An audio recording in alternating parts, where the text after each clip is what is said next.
Assalamualaikum warahmatullahi wabarakatuh. Halo sahabat horor, selamat datang kembali di channel Selamat Untung. Terima kasih sudah meluangkan waktu untuk mampir. Jangan lupa dukung terus channel ini dengan cara subscribe, like, dan aktifkan lonceng notifikasinya, supaya kamu nggak ketinggalan kisah-kisah mistis paling mencekam dari berbagai penjuru tanah air. Yuk, duduk yang tenang, atur nafas, dan kita mulai ceritanya pelan-pelan. Akhir tahun 2012, hujan tidak pernah benar-benar berhenti mengguyur wilayah timur Bandung. Jalanan ujung berung basah dan licin. Udara di perbukitan Cikurutug diselimuti kabut tipis, dingin dan lembab menyusup ke dalam rumah-rumah sederhana yang berdempetan di sepanjang gang sempit. Di sebuah rumah kontrakan berdinding semen kasar, pasangan muda hidup dalam tekanan yang semakin hari semakin menyesakkan. Tari duduk bersandar di tembok dapur sambil menatap nasi sisa yang mulai mengering di atas piring. Perutnya sudah mulai membesar. Kandungan 3 bulan, kata bidan saat terakhir memeriksa. Tapi sejak Dewa dipecat dari kantor bank tempatnya bekerja, makanan bergizi sudah menjadi barang mewah. Satu persatu perhiasan habis dijual. Motor juga sudah dibawa rentenir. Dewa berjalan mondar-mandir di ruang tamu sempit. Kaos lusuh yang ia pakai basah oleh keringat. Di tangannya, selembar kertas daftar utang berisi tulisan tangan penuh coretan dan angka yang terus bertambah. 4 miliar, tar. 4 miliar. Kita nggak akan bisa bayar segitu meski jual ginjal sekalipun, katanya pelan, tapi terdengar putus asa. Tari tidak menjawab. Ia tahu Dewa tidak sedang butuh jawaban. Ruli tadi datang lagi. Bawa 2 orang. Dia ngomongnya udah beda. Katanya minggu depan kalau belum ada kabar, mereka bakal bawa orang dalam, lanjut Dewa sambil duduk di lantai, menatap kosong ke arah pintu. Orang dalam? Tanya Tari, nadanya pelan tapi ketakutan tampak jelas di wajahnya. Dewa mengangguk pelan. Orang lapangan mereka, tar. Orang-orang suruhan yang bisa bikin kita hilang dari peta. Tari menggenggam ujung dasternya erat-erat. Perutnya mulai terasa nyeri karena cemas. Ia ingin marah, ingin menyalahkan Dewa, tapi sekarang bukan waktunya. Mereka sudah terlalu jauh jatuh. Sore itu, suara ketukan pintu mengejutkan keduanya. Dewa langsung berdiri, tapi tidak membuka pintu. Dari balik celah, suara seorang pria terdengar ramah. "Dewa, ini aku, Bagas." Dewa membuka pintu perlahan. Bagas adalah teman lama yang pernah bekerja bersamanya di bank sebelum akhirnya pindah ke tempat lain. "Aku dengar kabarmu. Maaf, aku nggak langsung datang. Tapi aku tahu satu tempat, satu orang, yang bisa bantu," ujar Bagas sambil masuk ke dalam tanpa diminta. "Kalau soal bantuan utang, kita udah mentok," kata Dewa. "Ini bukan bantuan biasa," kata Bagas pelan. "Tapi orang ini, dia nggak sembarangan. Namanya Kisura Bulaut. Dia tinggal di Cikurutug, agak naik ke atas. Orang bilang dia bisa buka jalan, tapi syaratnya, ya, bukan hal ringan." Tari menatap Bagas tajam. "Bukan hal ringan itu maksudnya apa?" Bagas menarik napas, lalu berkata pelan, "Pesugihan." Dewa tertawa pendek, tapi tidak benar-benar tertawa. "Bagas, aku bukan orang tolol. Kau pikir aku mau main-main sama yang begitu? Aku tahu ini gila. Tapi aku lihat sendiri, ada 2 orang yang tadinya hidupnya lebih parah dari kamu, sekarang mereka punya minimarket sendiri. Mobil, rumah, semua ada. Cuma ya, mereka nggak pernah cerita detail. Tapi semua orang tahu, itu jalan yang mereka pilih." Tari menggeleng. "Aku hamil, gas." Bagas menunduk. "Aku tahu. Tapi kalau kalian enggak ngapa-ngapain, tinggal nunggu waktu sebelum utang itu jadi kutukan yang lebih nyata dari ini semua." Tak ada yang bicara cukup lama. Hanya suara tikus dari balik dapur yang sesekali terdengar. Tari menggenggam tangan Dewa. Ia tidak setuju, tapi ia juga tidak tahu harus berbuat apa. Malamnya, setelah makan dengan lauk tempe setengah gosong, Dewa duduk di luar rumah sambil merokok dalam diam. Tari berdiri di belakangnya. "Kita enggak punya jalan lainnya?" tanya Tari, pelan. "Aku enggak tega, Tar. Tapi lihat keadaan kita sekarang. Aku cuma pengen semua ini selesai. Aku pengen kamu bisa makan enak lagi. Anak kita lahir normal. Kita bisa mulai usaha kecil-kecilan. Aku tahu ini gila, tapi kalau memang harus ke sana, aku ikut. Dewa menatapnya. Kau yakin? Enggak, tapi kita enggak bisa tinggal diam terus. Keesokan malam, mereka berangkat ke rumah Ki Sura Buleud. Lokasinya ada di ujung perkampungan Cikurutuk. Rumah tua berdinding kayu, dengan halaman belakang yang dipenuhi tanaman perdu dan pohon kelapa pendek. Saat mereka tiba, Ki Sura sudah menunggu di beranda, duduk di kursi panjang dengan rokok menyala di tangan. Dewa dan Tari, ya? Suaranya pelan tapi tegas. Bagas sudah cerita. Dewa mengangguk. Tari hanya diam. Aku bisa bantu, kata Ki Sura tanpa basa-basi. Tapi aku tidak jual uang. Aku tidak buat jimat. Yang kalian minta adalah jalan yang hanya bisa ditempuh dengan tumbal. Yang ditumbalkan apa? Tanya Dewa. Ki Sura menatap perut Tari. Suasana langsung menjadi dingin. Bahkan angin berhenti berembus. Tari mundur satu langkah. Kami datang buat cari jalan keluar, bukan buat serahkan nyawa. Ki Sura berdiri perlahan, menatap mereka bergantian. Semua jalan keluar selalu butuh harga. Tapi kalian belum harus jawab malam ini. Kalian bisa pulang. Kalau masih berniat, datang lagi. Tapi jangan terlalu lama. Dalam perjalanan pulang, Tari tidak bicara sepatah kata pun. Dewa mencoba menyentuh bahunya, tapi Tari menghindar. Mereka berjalan menuruni gang sempit, kabut mulai turun dari perbukitan. Udara terasa lebih dingin dari biasanya. Setiap langkah mereka seperti didengar oleh tanah. Sesampainya di rumah, Tari masuk ke kamar tanpa menyalakan lampu. Ia duduk di atas kasur dan menatap dinding kosong. Dewa berdiri di ambang pintu. Kamu masih percaya, semua ini bisa selesai tanpa harus menyerahkan apapun? Tanya Tari pelan, tanpa menoleh.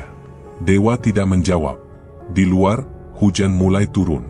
Pelan, tapi terus-menerus. Seperti tidak akan berhenti hingga pagi. Tari duduk di sudut kamar tanpa menyalakan lampu. Tangannya menggenggam ujung selimut, matanya tak berkedip menatap lantai. Di luar, hujan masih turun perlahan, mengetuk genteng seperti bisikan panjang yang tidak habis. Dari ambang pintu, Dewa berdiri diam, tubuhnya setengah masuk cahaya ruang tengah. Tak ada percakapan yang penting malam itu. Hanya tatapan yang tidak saling bertemu, dan udara lembab yang terus mengendap di antara mereka. Pagi harinya, Ki Sura datang menjemput menggunakan mobil tua berwarna hitam yang aroma kabinnya menyengat seperti dupa basi. Mereka tidak bertanya mau kemana. Tari duduk di kursi belakang, Dewa di depan, dan Ki Sura menyetir sendiri. Selama perjalanan, tidak ada suara musik, tidak ada percakapan. Hanya deru mesin dan kabut tipis yang mulai menebal begitu mereka melewati kawasan Garut Atas menuju arah Galunggung Timur. Mobil berhenti di dekat jalan setapak, di pinggir hutan pinus yang sunyi. Jalan itu tidak bisa dilewati kendaraan. Mereka turun dan berjalan kaki menyusuri jalur sempit yang dipenuhi daun kering. Bau tanah basah menyatu dengan udara pegunungan yang dingin dan menusuk tulang. Suasana sunyi, bahkan suara burung pun tidak terdengar. Ki Sura berjalan paling depan, tangannya membawa tas kecil berisi dupa dan botol kaca. Ia berhenti di sebuah area datar di tengah hutan yang dikelilingi batu-batu besar.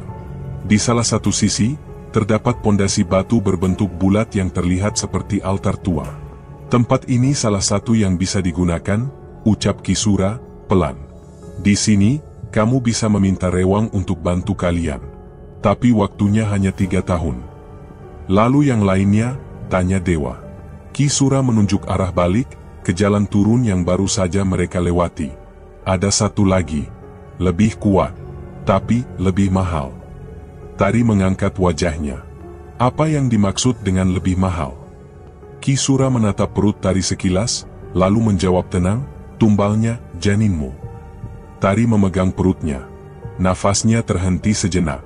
Ia melirik Dewa, menunggu suaminya bicara. Tapi Dewa justru mengangguk kecil, seolah tak perlu berpikir panjang. 7 tahun? Tanya Dewa lagi, memastikan. Ki Sura mengangguk. Aku setuju. Tari memutar tubuh, menatap Dewa lekat-lekat. Kamu serius? Dewa tidak menjawab. Ia hanya menatap Kisura yang sudah mulai berjalan menuruni jalur kecil, mengisyaratkan mereka untuk ikut. Tari menahan napasnya dalam-dalam, lalu melangkah mengikuti. Perjalanan menuju tempat kedua lebih panjang. Jalan setapaknya menurun dan licin, pohon-pohon besar berdiri rapat. Udara terasa lebih dingin. Setelah melewati 2 turunan tajam, mereka tiba di sebuah pemakaman tua yang tampaknya sudah lama tidak dikunjungi. Di tengah-tengahnya, berdiri satu sumur batu yang bentuknya tidak wajar, melingkar tapi lebih lebar, dengan sisi yang dirangkai dari bata merah tua. Inilah makam Nyi Borangan, ujar Kisura lirih. Tempat ini dulu tidak boleh disentuh pembangunan apapun. Tapi tetap saja ada yang coba, dan gagal. Dewa memandangi sumur itu. Tidak ada tali timba, tidak ada air, hanya lubang kosong yang gelap di dasarnya. Tari memalingkan wajah. Entah kenapa, tempat itu membuat perutnya terasa nyeri. Ritualnya tidak dilakukan hari ini, kata Kisura. Tapi semua harus disiapkan mulai malam ini. Jangan sampai ada yang tertinggal. Bahkan 1 lembar pun. Di perjalanan pulang, Dewa mencatat semua yang diminta Kisura. Pakaian dalam yang terakhir dipakai Tari, 2 tetes darah dari jari manisnya, kopi pahit, kopi manis, teh pahit, teh manis, susu kental putih, pisang raja, dan kain putih ukuran 1 meter. Tari mendengarkan sambil menunduk. Ia belum mengatakan apapun sejak dari hutan. Malam harinya, Dewa mulai mengumpulkan semua perlengkapan. Tari duduk di tepi kasur, memperhatikan tangannya sendiri. Ia baru saja menusukkan jarum kecil ke jari manisnya, dan 2 tetes darah mengalir ke sepotong kain kasa.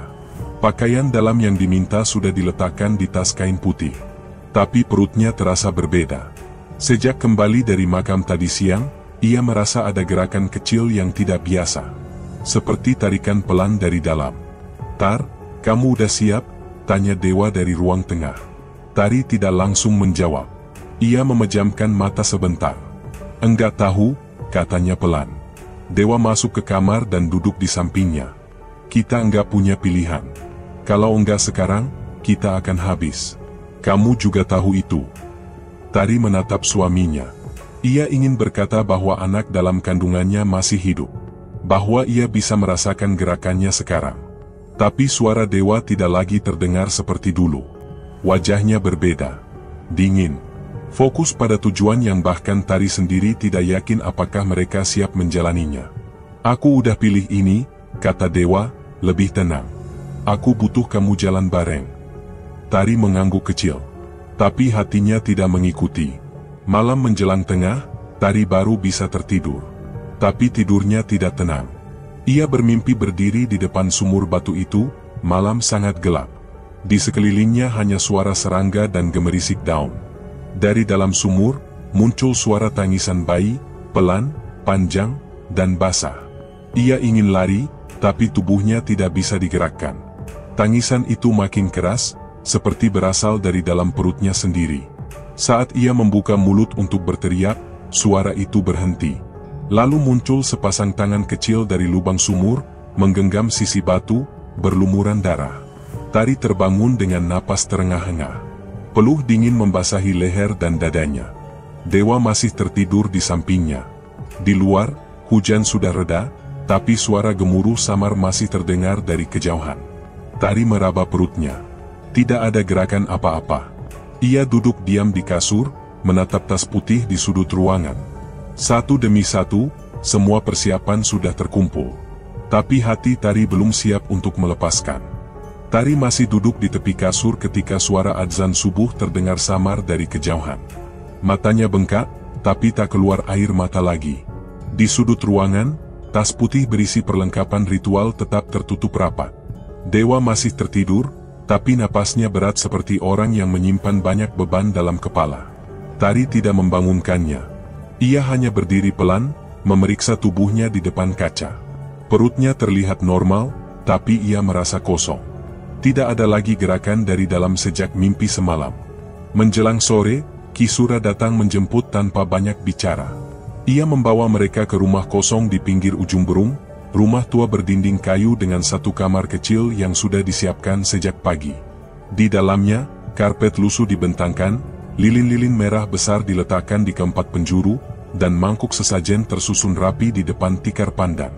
Udara di ruangan itu lembab dan aneh, seperti bercampur aroma kembang busuk dan abu kayu. Tari melangkah masuk dengan ragu. Ki Sura mengunci pintu dari dalam lalu membuka tasnya.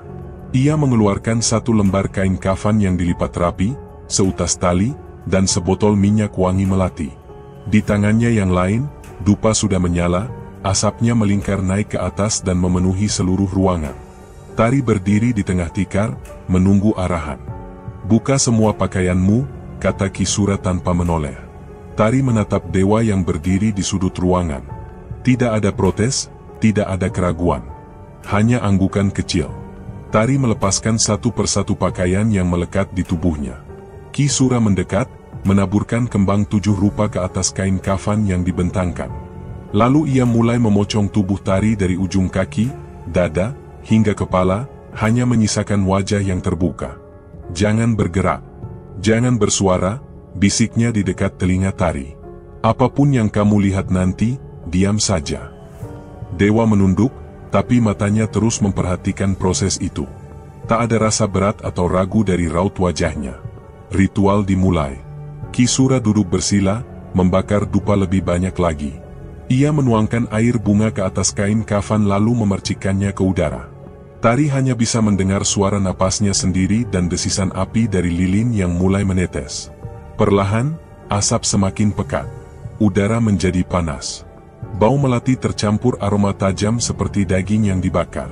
Tari membuka mata. Di balik asap, muncul 2 bayangan. Satu berbentuk besar, setinggi hampir langit-langit kamar. Tubuhnya penuh bulu keabu-abuan, wajahnya gagah dengan tanduk melingkar di sisi pelipis. Matanya merah. Sosok itu tidak bicara. Ia hanya berdiri diam, menghadap ke arah Tari. Di sebelahnya, muncul perempuan tua. Rambutnya panjang sampai lantai, putih kusam seperti benang usang. Kulit wajahnya keriput dan pucat. Senyumnya lebar, tapi tidak ramah. Tangan kirinya memegang ranting kecil, tangan kanan menyentuh pundak makhluk besar itu. Tari ingin menjerit, tapi mulutnya kaku. Nafasnya terhenti. Jantungnya berdetak begitu keras sampai terasa di telinga. Ki Sura bersuara lirih. "Inilah Prabu Lintang Sagara. Dan ini ibunya, Nyi Randang Seuri." Prabu Lintang melangkah maju, membungkuk perlahan, lalu meletakkan telapak tangannya di atas perut Tari. Matanya terpejam. Dari mulutnya, terdengar gumaman yang tidak bisa dimengerti. Tari merasa kulitnya dingin. Tubuhnya mati rasa. Tapi ia sadar penuh. Ia melihat sendiri, tangan makhluk itu menekan perutnya. Lama. Diam. Lalu mengangguk. "Janin ini akan jadi jaminan," kata suara dalam yang terdengar seperti 2 suara menyatu. Ki Sura tetap bersila, tak banyak bicara. Dewa tidak bergerak dari tempatnya berdiri. Nyi Randang perlahan mendekat. Tangannya yang keriput menyentuh dahi Tari. Ia tidak mengatakan apapun. Tapi dari matanya, Tari merasa sedang dinilai. Diperiksa. Ditembus. Semua terasa makin berat. Asap makin pekat. Tari tak tahan. Pandangannya mulai kabur. Udara seperti lenyap dari ruangan. Suhu berubah sangat dingin. Lalu gelap. Ketika Tari membuka mata, ia sudah tidak lagi di pocong. Tubuhnya terbaring di atas kasur usang. Dewa duduk di sisi kasur sambil memegangi tangan kirinya. "Kamu sadar?" ucap Dewa pelan. Tari tidak menjawab. Ia menoleh ke arah perutnya. Tangannya gemetar saat menyentuh bagian bawah pusarnya. Perut itu sudah kempis. Dewa melihat ekspresi istrinya, tapi tidak menunjukkan rasa bersalah. Ia justru tersenyum kecil. "Ritualnya berhasil," katanya datar. Tari menoleh, menatap wajah suaminya. Tak ada air mata. Tak ada pelukan. Tak ada kata maaf. Hanya ucapan singkat, seolah semua ini adalah harga yang sepadan. Pintu kamar dibuka dari luar. Ki Sura masuk dan meletakkan kantong kecil di atas meja.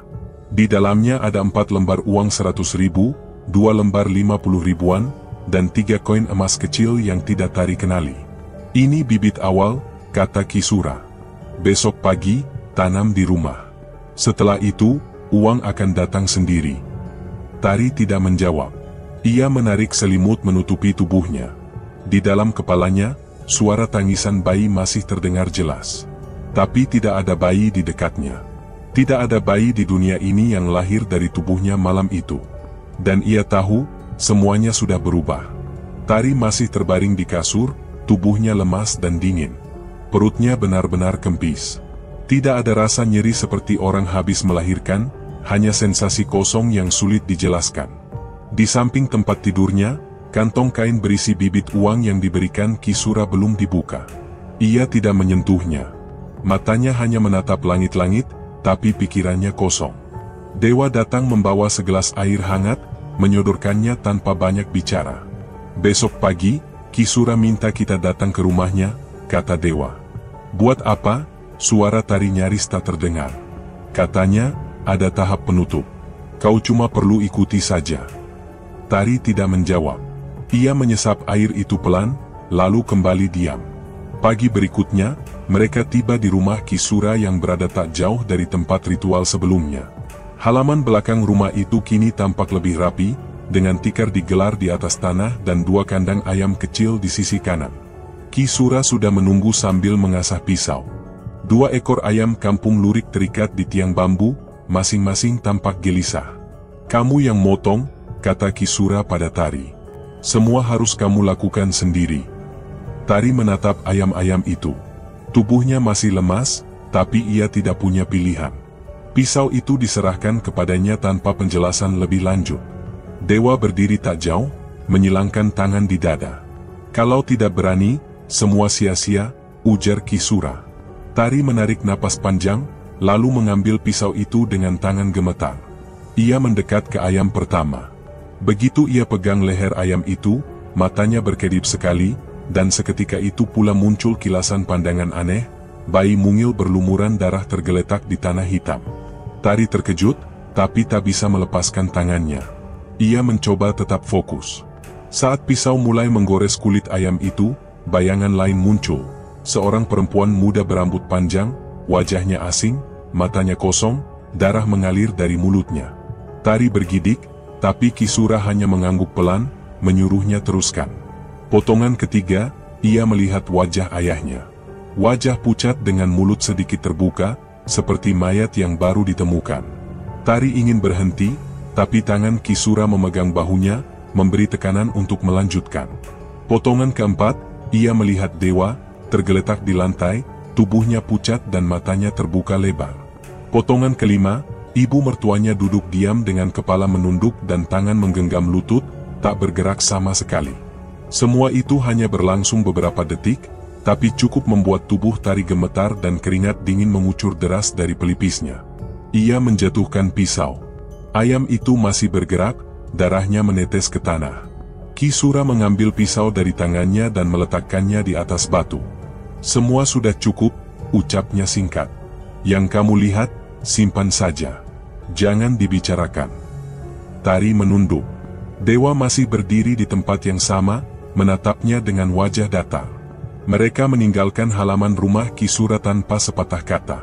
Sepanjang perjalanan pulang, Tari tidak bicara.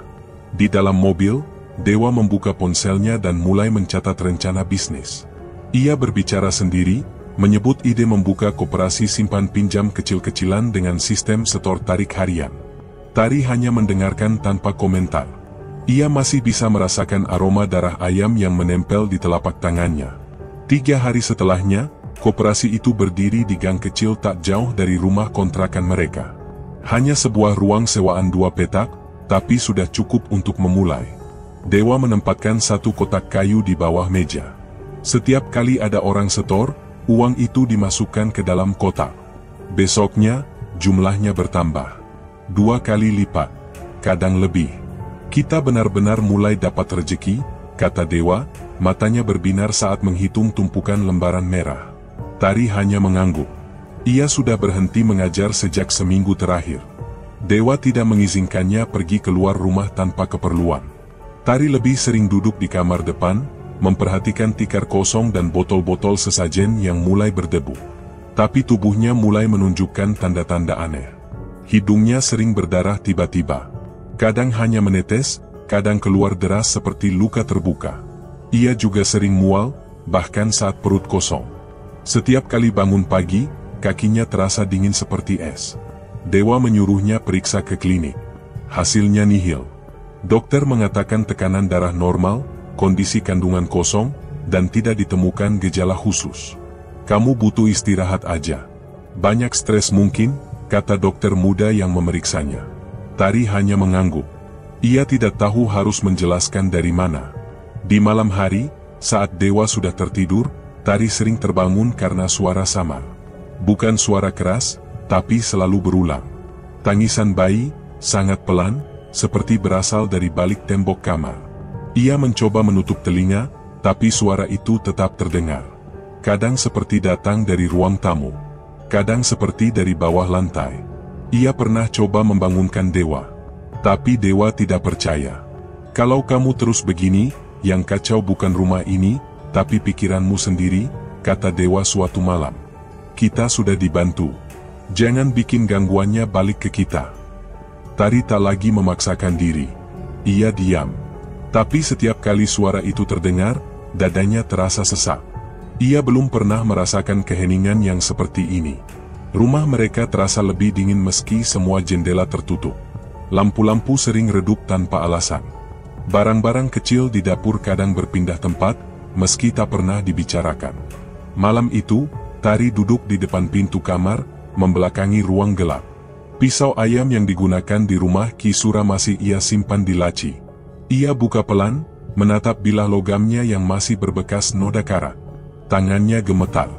Ia belum sanggup menyentuhnya lagi. Perutnya kembali terasa berat. Bukan karena hamil, tapi seperti ada sesuatu yang menggumpal dan menekan dari dalam. Ia menoleh ke arah ruang tamu. Suara itu terdengar lagi. Tangisan. Pendek. Lalu hilang. Tari tetap duduk diam. Tapi matanya tidak lagi bisa menahan takut. Tari masih duduk di depan pintu kamar saat cahaya pagi mulai masuk lewat celah jendela.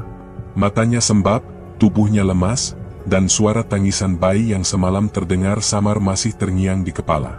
Ia tidak tahu apakah itu nyata atau hanya perasaan. Tapi tubuhnya mengatakan sesuatu sedang tidak beres. Di dalam perutnya, ada tekanan yang tidak bisa dijelaskan. Seperti dihimpit sesuatu yang tidak kelihatan. Dewa masuk ke kamar sambil membawa secangkir teh manis dan 2 amplop besar. Ia tersenyum lebar, duduk di samping Tari, dan membuka salah satu amplop di hadapannya. Cabang koperasi keempat di Cimahi sudah jalan hari ini. Minggu depan kita pindah ke rumah baru. Di Dago Nirwana, ucapnya dengan bangga. Tari menatapnya tanpa antusias. Ia hanya mengangguk pelan. Kita benar-benar sudah di atas, Tar. Uang masuk terus. Bahkan ada beberapa pengusaha yang mau nitip dana, lanjut Dewa sambil menyusun kembali amplop itu. Kalau begitu, kenapa aku masih merasa seperti orang yang mau mati, bisik Tari lirih. Dewa menoleh. Kamu kecapean. Jangan pikir aneh-aneh. Kita sudah dikasih jalan. Jalani saja. Pindahan ke rumah baru dilakukan dalam waktu cepat. Rumah 2 lantai itu berdiri di kawasan sepi, dengan pagar tinggi dan halaman belakang luas. Dewa menyiapkan satu ruangan khusus di lantai 1, dikunci rapat, dan hanya dia yang boleh masuk. Semua sesajen, dupa, dan benda-benda dari Ki Sura disimpan di sana. Tari dilarang mendekat, apalagi membuka pintu tanpa izin. Kamar itu untuk Rewam, ujar Dewa suatu malam, saat Tari bertanya. Tempat itu enggak boleh dicampur urusan lain. Tari menuruti. Ia tidak mau berdebat lagi. Tapi sejak tinggal di rumah baru, tidurnya tidak pernah nyenyak. Hampir setiap malam, ia bermimpi ditemui seorang laki-laki muda yang sangat tampan. Laki-laki itu tidak berbicara. Ia hanya mendekat, menyentuh tubuh Tari perlahan, lalu memeluknya dengan erat. Setiap mimpi berakhir, Tari selalu terbangun dalam keadaan basah dan kelelahan. Ia mencoba menceritakannya pada Dewa. Tapi suaminya hanya menggeleng pelan. Itu cuma mimpi. Mungkin karena kamu jarang keluar rumah. Pikiran jadi main sendiri, katanya. Tari tidak membantah. Tapi tubuhnya semakin lemah. Seringkali ia merasa bagian bawah perutnya seperti ditarik. Beberapa kali ia mendadak tidak bisa berdiri karena nyeri mendadak. Tapi setiap periksa ke dokter, hasilnya selalu normal. Tidak ada infeksi. Tidak ada luka, tidak ada keterangan. Sementara itu, kehidupan Dewa semakin sibuk. Ia jarang di rumah. Kalaupun pulang, hanya untuk membawa uang dan memperbarui sesajen di kamar ritual. Tari dibiarkan sendiri. Ia mulai mencium aroma aneh dari kamar tersebut. Bau amis, bercampur dengan wangi melati dan asap terbakar. Kadang baunya menyebar sampai ruang tamu. Beberapa tetangga sempat mengeluh, tapi tidak pernah berani masuk. Suatu malam, Tari sedang membaca buku doa kecil di ruang keluarga. Suaranya pelan, hanya cukup terdengar oleh dirinya sendiri.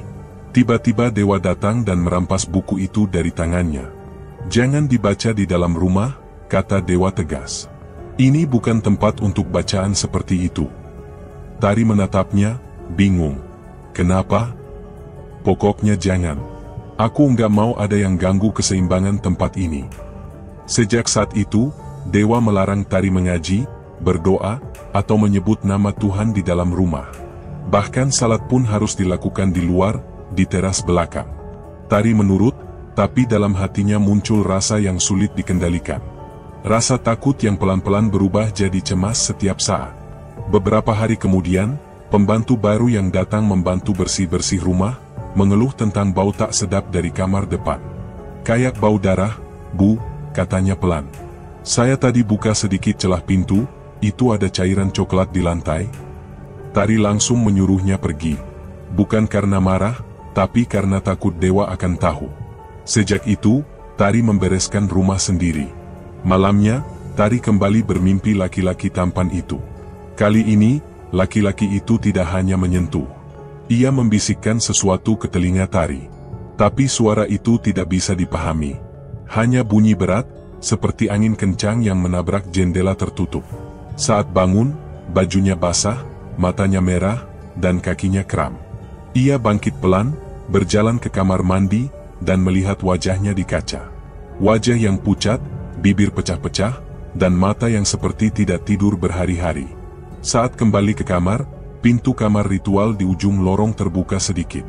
Padahal selama ini, pintu itu selalu dikunci. Tari berdiri diam beberapa saat, lalu melangkah pelan ke depan pintu itu.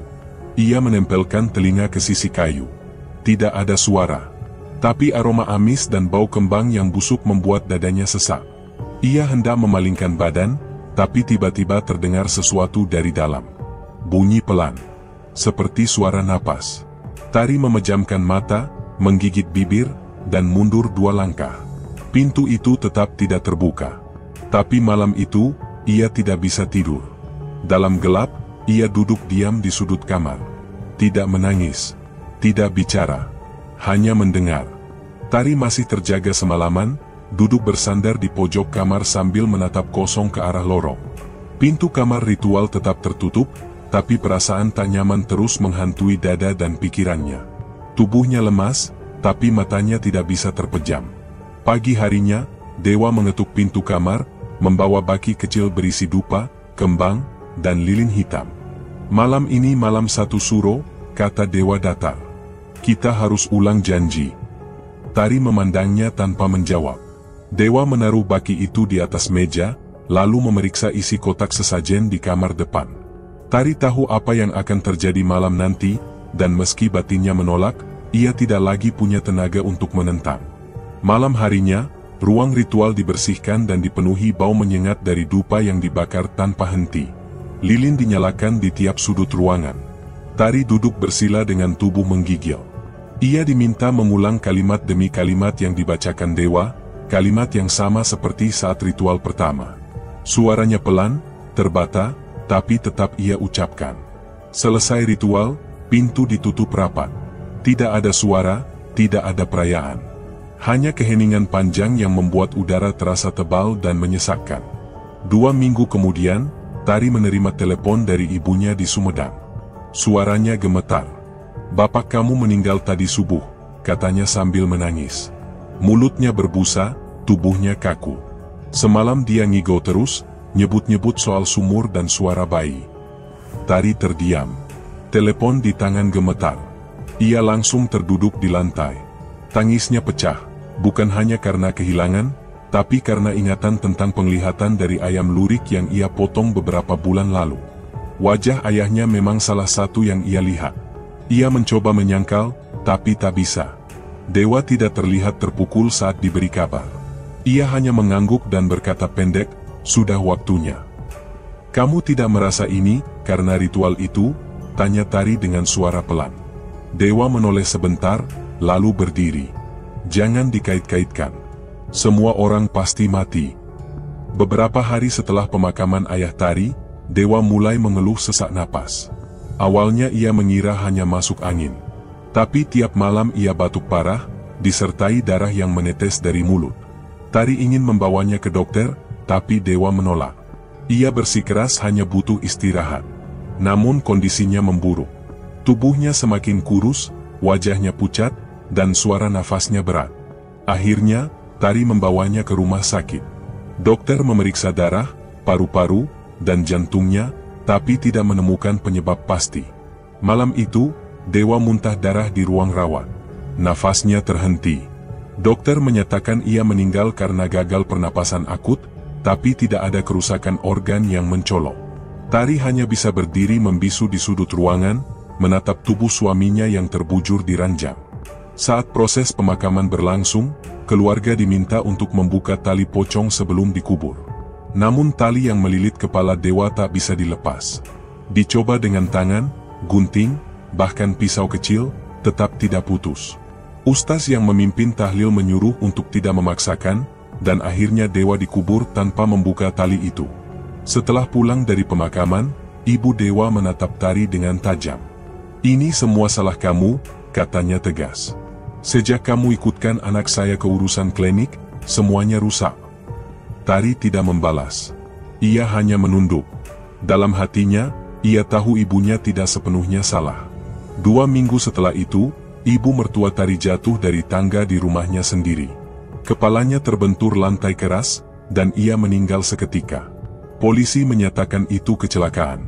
Tapi Tari tidak yakin. Wajah almarhumah pernah muncul dalam potongan ayam yang ia lihat. Posisi tubuhnya pun sama, duduk kaku dengan mata terbuka lebar. Setelah semua itu, Tari mulai menyusun kembali urutan peristiwa. Ayam pertama memperlihatkan bayi, lalu wajah perempuan asing, kemudian ayahnya, Dewa, dan ibu mertua. 4 dari 5 sudah terjadi. Malamnya, Tari berdiri diam di depan kamar ritual yang masih tertutup. Ia tidak berani masuk. Tapi bau amis dan wangi menyengat dari dalam ruangan itu terasa makin pekat. Ia hanya berdiri di situ, lama, sambil mendekap tubuh sendiri. Di luar, hujan turun pelan. Angin berhembus melewati celah jendela, membawa suara samar seperti tangisan kecil. Tari tak bisa tidur malam itu. Ia hanya duduk diam, seperti malam-malam sebelumnya, menanti giliran berikutnya dalam daftar. Tari duduk memeluk lutut di atas kasur yang dingin.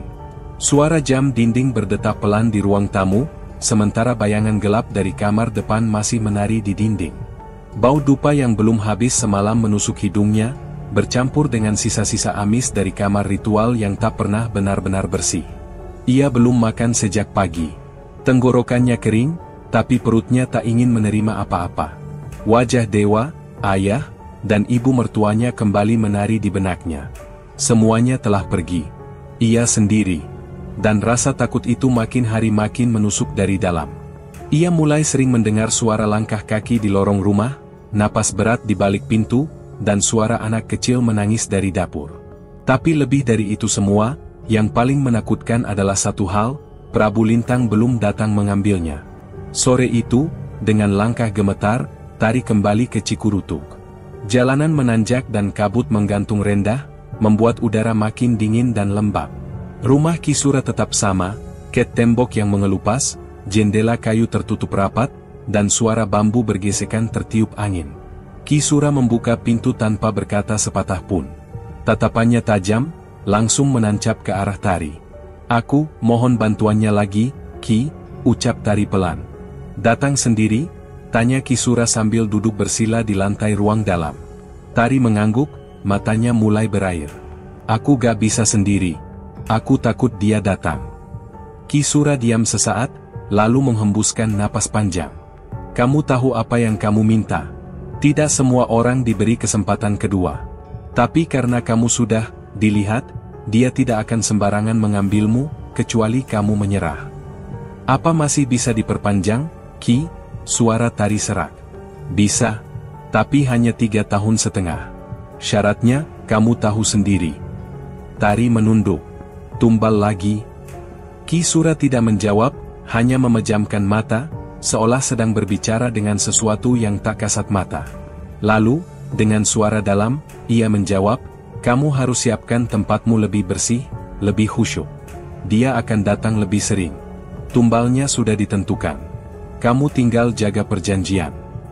Tari mengangguk, meski dalam hati ia belum siap menghadapi apapun. Tapi pilihan lain tak ada. Ia menandatangani perjanjian baru, menggunakan tetesan darah dari jari manis kirinya di atas kain mori yang digulung dan dibakar dalam dupa. Sejak kembali ke rumah, Tari mulai merawat kamar depan lebih hati-hati. Setiap hari disapu, dipel, dan dibersihkan pakai air rendaman kembang. Lilin tak pernah padam di sudut ruangan. Ia tidak berani meninggalkan rumah, bahkan hanya untuk ke minimarket.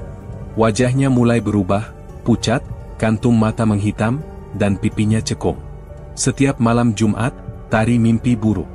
Sosok yang sama selalu muncul, Prabu Lintang, namun wujudnya semakin menyeramkan.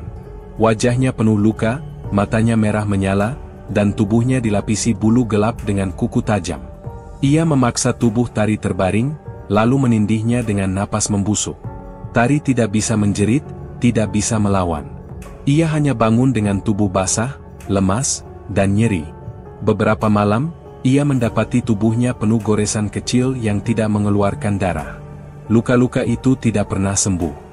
Setiap diseka dengan kapas alkohol, hanya terasa perih, tapi tidak membaik. Rambutnya pun mulai rontok parah. Setiap sisiran menghasilkan puluhan helai rambut yang menempel. Kulit kepalanya terasa panas. Wajahnya pun seperti kehilangan warna, seperti kertas kusam. Suatu hari, Tari memutuskan periksa ke dokter. Ia ingin tahu apa yang salah dengan tubuhnya. Dokter memeriksa perutnya yang perlahan membesar, seperti wanita hamil 5 bulan. Tapi hasil pemeriksaan menunjukkan tidak ada janin. Tes laboratorium dilanjutkan. Beberapa hari kemudian, ia dipanggil kembali. Bu Tari, setelah kami cek, hasilnya mengarah ke kanker serviks stadium lanjut. Tapi kami perlu rujukan ke rumah sakit yang lebih besar untuk MRI, kata dokter itu dengan nada hati-hati. Tari tercekat. Saya nggak pernah punya keluhan berat sebelumnya. Saya juga gak pernah hamil lagi. Gejala yang ibu alami, mimisan, nyeri perut bawah, lemas, semuanya masuk dalam kategori tanda-tanda itu, jelas dokter. Tapi, kalau ibu merasa ini karena hal lain, kami sarankan konsultasi juga ke psikolog. Kami terbuka, tapi tetap berbasis medis. Tari keluar dari ruang periksa dengan tangan gemetar. Dunia terasa sempit. Ia tidak paham bagaimana harus menelan kenyataan itu. Di dalam mobil, ia memandangi kaca spion. Wajahnya sendiri tampak asing. Malam itu, ia kembali berdiri di depan kamar ritual. Lilin masih menyala. Dupa mengeluarkan asap tebal. Dari balik pintu, ia kembali mendengar napas berat. Tapi malam ini, bukan hanya satu suara. Ada suara lain, lebih halus, seperti perempuan tua yang tertawa pelan. Tari tidak membuka pintu. Ia hanya berdiri di situ lama, menggenggam dadanya sendiri.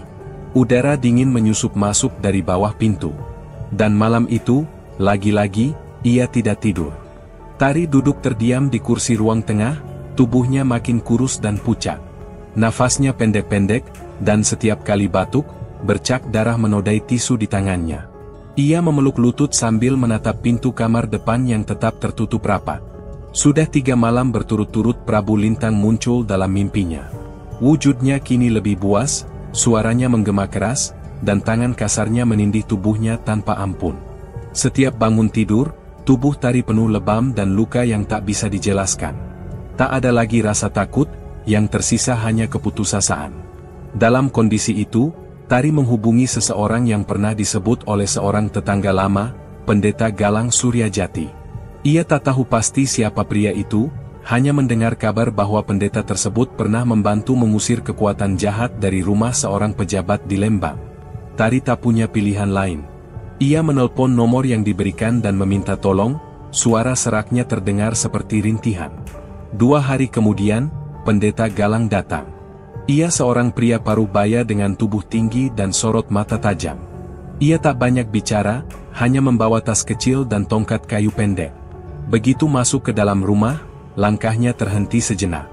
Ia mengerutkan kening. Ada yang tidak beres di sini, gumamnya pelan. Tari menunjuk kamar depan dengan tangan gemetar. Di sana, tempat itu yang sejak dulu dipakai, bisiknya. Pendeta Galang mendekat. Bau amis langsung menyergap hidungnya. Ia membuka pintu perlahan. Di dalam, dinding-dindingnya bernoda seperti darah kering, lantai berwarna kecoklatan, dan beberapa lilin masih tertancap di sudut ruangan meski sudah meleleh habis. Udara di dalam ruangan itu dingin dan berat, seolah menekan dada. Pendeta menyalakan dupa dan mulai membaca doa. Ia berdiri tegak di tengah ruangan, mencoba membentuk lingkaran dari abu dupa.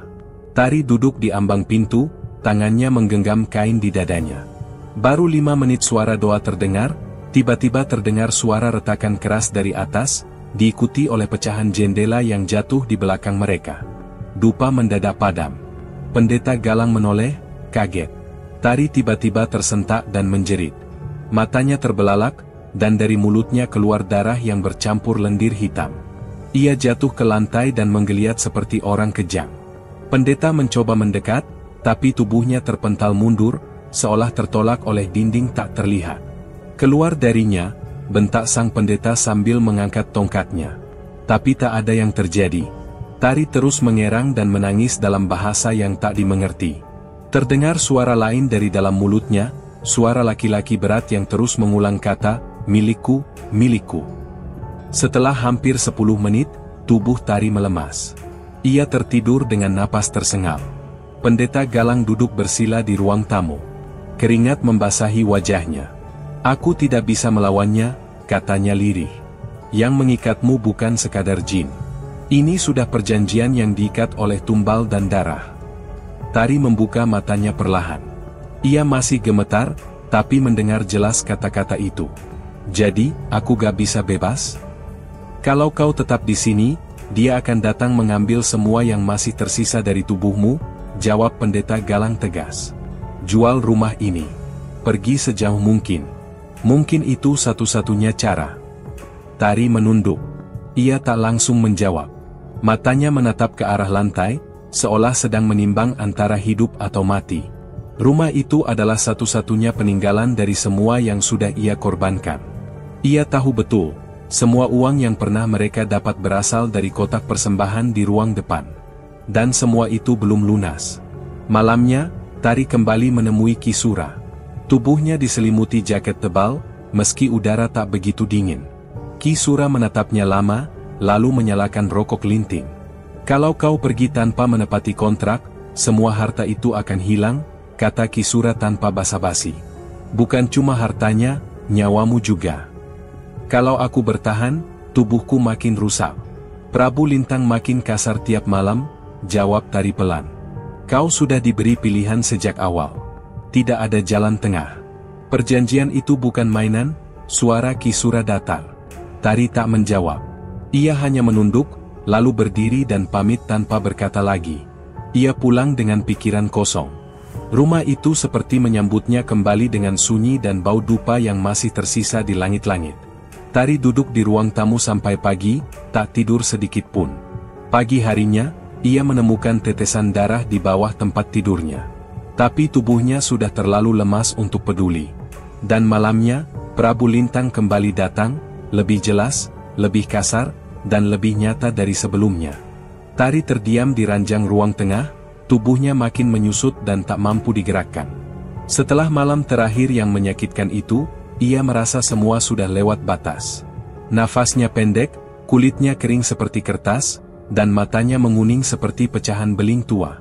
Bau anyir dari tubuhnya makin menusuk, bercampur aroma dupa sisa-sisa ritual. Dalam kondisi itu, ia meminta adiknya, Raras, untuk menjual rumah secepatnya. Jual saja semua ini, Ras. Aku nggak mau mati di tempat kayak begini, suara Tari pelan, hampir tak terdengar. Raras, yang sejak 3 minggu terakhir tinggal di rumah itu dan merawat kakaknya, hanya mengangguk. Ia sendiri sudah tidak tahan tinggal di tempat itu. Setiap malam terdengar suara orang berjalan di loteng, langkah pelan namun berat seperti menyeret sesuatu. Lampu ruang makan sering mati sendiri, dan kamar depan yang dikunci selalu terasa seperti ada orang di dalamnya. Iklan rumah sudah dipasang di internet dan beberapa media lokal. Harga sudah diturunkan 2 kali, tapi tidak ada satupun yang serius membeli. Beberapa orang datang meninjau, namun selalu buru-buru pulang. Salah satu dari mereka bahkan muntah di depan teras, lalu mengurungkan niatnya. Seorang ibu yang datang bersama anaknya mengaku melihat bayangan perempuan di tangga padahal rumah dalam keadaan kosong. Ada yang ngikutin saya dari belakang. Perempuan, mukanya nggak kelihatan, kata ibu itu sambil memeluk anaknya dan cepat-cepat masuk mobil. Tari tahu usahanya sia-sia. Rumah itu sudah ditandai, dan ia tak bisa berbuat apa-apa. Setiap malam, ia terbangun karena suara bisikan dan langkah kaki di lorong. Tapi bukan suara manusia. Sejak Prabu Lintang semakin sering muncul dalam mimpinya, Tari merasa dirinya tidak lagi hidup sepenuhnya sebagai manusia. Satu malam, saat Raras sedang menyiapkan bubur di dapur, ia mendengar suara Tari berbicara. Bukan rintihan lemah seperti biasanya, melainkan kalimat yang jelas, datar, dan anehnya, terdengar seperti berdialog. Raras mengintip dari balik tembok. Tari duduk di kursi roda di depan cermin ruang makan. Ia menatap cermin tanpa berkedip dan bibirnya terus bergerak. Sudah datangnya, Nyi Randang? Aku siap. Tapi, tunggu sebentar lagi. Prabu Lintang belum datang. Aku tahu dia akan datang sendiri. Aku cuma takut Raras ikut. Raras terpaku. Jantungnya berdegup kencang. Ia tak berani masuk. Suara Tari berubah pelan, seperti berbisik, tapi seisi ruang dipenuhi hawa dingin. Raras memundurkan langkah dan kembali ke dapur tanpa suara. Ia pura-pura tidak melihat apapun. Pagi harinya, rumah itu mengeluarkan bau busuk yang menusuk hidung. Bukan hanya dari kamar Tari, tapi juga dari bawah tangga dan langit-langit ruang tamu. Raras membuka semua jendela, menyalakan kipas, dan menyiram pembersih lantai di setiap sudut. Namun bau itu tidak hilang. Beberapa tetangga yang lewat menutup hidung dan mempercepat langkah. Rumah itu makin aneh, Bu. Tadi malam saya lihat lampu nyala mati dari jendela, padahal katanya kakaknya sakit keras, bisik seorang tetangga kepada suaminya. Hari itu, Raras mencoba mencari ustaz lewat telepon. Ia menelepon 3 orang yang direkomendasikan oleh teman pengajiannya. Namun semua menolak setelah tahu alamat rumahnya. Ada yang berdalih sedang keluar kota, ada yang langsung menutup telepon setelah mendengar nama komplek perumahan itu. Raras panik. Ia tahu kakaknya tidak akan bertahan lama. Tapi setiap malam, rumah itu makin berat untuk ditinggali. Bayangan putih di pojok tangga kini muncul setiap ia lewat. Sosoknya berdiri diam, hanya memandangi dari balik rambut panjang. Tak pernah bergerak, tapi keberadaannya membuat Raras tidak bisa tidur. Raras, kalau nanti kamu jangan tinggal di sini ya, kata Tari pelan suatu malam. Kak jangan ngomong gitu, balas Raras sambil menyuapi bubur. Kalau nanti aku nggak bangun lagi, jangan buka kamar depan. Jangan buka laci meja kecil. Biarin aja semua. Jangan tanya siapa-siapa. Jangan tanya Kisura. Suara Tari mulai serak. Matanya menatap ke arah jendela seperti sedang melihat sesuatu. Raras merasa hawa di ruang itu berubah. Dingin. Keringat dingin mengalir dari tengkuknya. Ia menoleh ke belakang. Jendela tertutup rapat, tapi kain gorden bergoyang pelan. Tari mendesah panjang, lalu terdiam. Raras membenarkan selimut dan menyentuh dahi kakaknya. Dingin sekali. Malam itu, Raras tidur di kursi depan TV. Ia tidak berani masuk kamar sendiri. Suara langkah kaki di lantai atas terdengar jelas meski rumah itu hanya berlantai 1. Tepat pukul 2 dini hari, lampu ruang tamu mati sendiri. Lalu menyala kembali. Raras membeku. Dari sudut matanya, ia melihat bayangan putih itu berdiri di tangga lagi. Tapi kali ini, tangan bayangan itu terangkat pelan. Seperti memberi isyarat untuk mendekat. Raras tidak tidur malam itu. Setelah bayangan putih mengangkat tangan dari tangga, ia hanya bisa duduk diam sambil memeluk lutut. Tidak ada suara, tidak ada angin, tapi hawa dingin memenuhi seluruh rumah. Ia tahu ada sesuatu yang akan selesai malam itu. Dari kamarnya, suara Tarita terdengar lagi. Tidak rintihan. Tidak napas. Pagi hari, Raras memberanikan diri membuka pintu kamar ritual. Kunci pintu sudah terjatuh di lantai. Ia mendorong perlahan. Bau amis menyambutnya, lebih pekat dari sebelumnya. Tari terbaring telentang di lantai, tubuhnya tak tertutup selimut. Matanya terbuka lebar, tapi pandangannya kosong. Dari kedua matanya mengalir darah yang menghitam. Perutnya robek seperti dikoyak dari dalam. Lidahnya terjulur dan jari-jarinya kaku mencengkeram lantai. Raras gemetar. Ia tidak bisa menjerit. Kakinya lemas, tapi ia paksa tubuhnya mundur pelan-pelan lalu berlari keluar. Ia mengetuk rumah tetangga sambil menangis, meminta bantuan. Tapi mereka hanya berdiri di ambang pintu, tak satu pun yang berani ikut masuk. Hanya satu ibu yang berani menelepon ambulans dan polisi. Ketika ambulans datang dan jasad Tari hendak dimandikan, air yang disiramkan ke tubuhnya berubah warna merah kehitaman dan mengeluarkan bau seperti daging busuk yang dibiarkan berminggu-minggu. Para pemandi jenazah menutup hidung sambil terus mengucap istighfar. Mereka tidak bicara banyak. Mereka hanya ingin semuanya selesai cepat. Setelah dikubur tanpa banyak orang, hanya Raras dan dua tetangga perempuan yang mengantar ke pemakaman. Tak ada satupun keluarga lain yang hadir. Bahkan tak satupun ulama yang membacakan doa di atas kuburnya. Raras duduk di tanah, menunduk. Hatinya hancur, tapi air matanya sudah kering. Ia hanya ingin pergi dari semua ini. 2 hari setelah pemakaman, rumah itu resmi dikosongkan. Pihak leasing datang dan menempel stiker besar bertuliskan, dijual murah, hubungi segera. Beberapa aset Tari seperti mobil dan perabotan mahal langsung diangkut. Uang di rekeningnya dibekukan, tanah dan ruko-ruko cabang koperasi disita. Raras mengunci pagar rumah untuk terakhir kali. Ia menatap bangunan itu dari luar, berusaha mengingat saat pertama kali ia mengantar Tari pindah ke sana. Rumah yang dulu bercat putih kini terlihat kusam dan menyisakan goresan bekas tangan di jendela depan. Tirai bergoyang pelan meski tak ada angin. Ia tak pernah kembali lagi. Tapi seminggu setelah itu, warga sekitar mulai bicara. Suara tangisan bayi terdengar dari dalam rumah, terutama menjelang subuh. Seorang pemuda yang lewat malam hari mengaku melihat cahaya redup dari balik jendela kamar depan. Ketika didekati, suara seperti bayi menangis dan tawa perempuan terdengar bersamaan. "Bayi siapa itu? Rumah kan udah kosong?" tanya seorang bapak sambil mengayuh sepedanya cepat-cepat pergi. Tidak ada yang mau mendekat. Bahkan satpam komplek pun hanya berani berjaga dari pos tanpa keliling malam. Kini rumah itu berdiri sepi di ujung Dago Nirwana, tak pernah terjual. Stiker, dijual murah, sudah pudar, tapi tidak pernah diganti.